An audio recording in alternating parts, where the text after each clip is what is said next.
শুনুন, একটা কথা আপনাকে বলি, পৃথিবীতে দুঃখের ভাগ কেউ নিতে আসেনি, সুখের ভাগ তো সবাই নিতে চায়। তাই যখন দুঃখে থাকবেন না, কখনো চোখ দিয়ে অন্তত জলটা বার করবেন না, হাসবেন। কারণ আপনার চোখের জল দেখলে অনেকে সুকুন পায়, অনেকের মনে আনন্দ লাগে। আর আমার বিশ্বাস আপনি সেই সমস্ত মানুষদের আনন্দের কারণ হবেন না।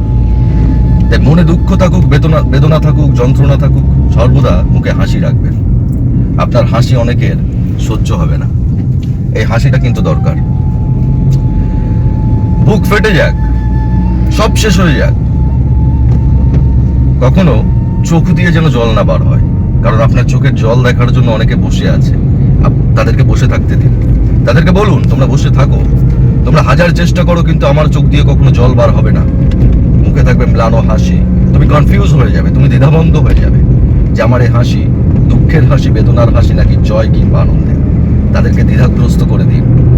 মানুষ স্বার্থপর, প্রতিটা মানুষ, আমরা প্রত্যেকে স্বার্থপর। যে ব্যক্তিটা কাজ করছে পয়সার উপার্জনের জন্য, যে ব্যক্তিটা সন্তান জন্ম দিচ্ছে বাবা ডাক শোনার জন্য, যে ব্যক্তিটা নামাজ পড়ছে জাহান্নামের আগুন থেকে বাঁচার জন্য, যে ব্যক্তিটা পূজা অর্চনা করছে নরকের কীট থেকে বাঁচার জন্য, আমরা প্রত্যেকে স্বার্থপর। এই স্বার্থপরতার যুগে আপনি একটু স্বার্থপর হন না। তাই আমি আপনাকে সাজেস্ট করতে পারি এই বলে যে কখনো কাউকে আপনার কারণে কাউকে হাসতে দেবেন না, কাউকে হাসতে দেবেন না। আপনার বেদনা ভরা জীবন, আপনার দুঃখ ভরা জীবন, কিন্তু তারপরেও মুখে থাকবে ম্লান হাসি, মুখে থাকবে ম্লান হাসি, শরীরে থাকবে চনমনে ভাব। সেই ব্যক্তিটাও কনফিউজ হয়ে যাবে যে আমি তাকে এত দুঃখ বেদনা দেওয়ার পরেও এ কিভাবে এত শক্ত হয়ে আছে। আপনি কাঁদবেন, অবশ্যই কাঁদবেন। আমার ভিডিওর শেষে একেবারে কথা বলার, আপনি অবশ্যই কাঁদবেন।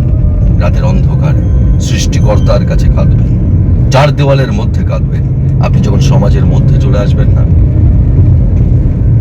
You can do everything. আপনি সবকিছু করতে পারবেন। নিজেকে শক্ত রাখবেন, ভালো থাকবেন, কাউকে বুঝতে দেবেন না যে আপনি কোন পরিস্থিতিতে আছেন।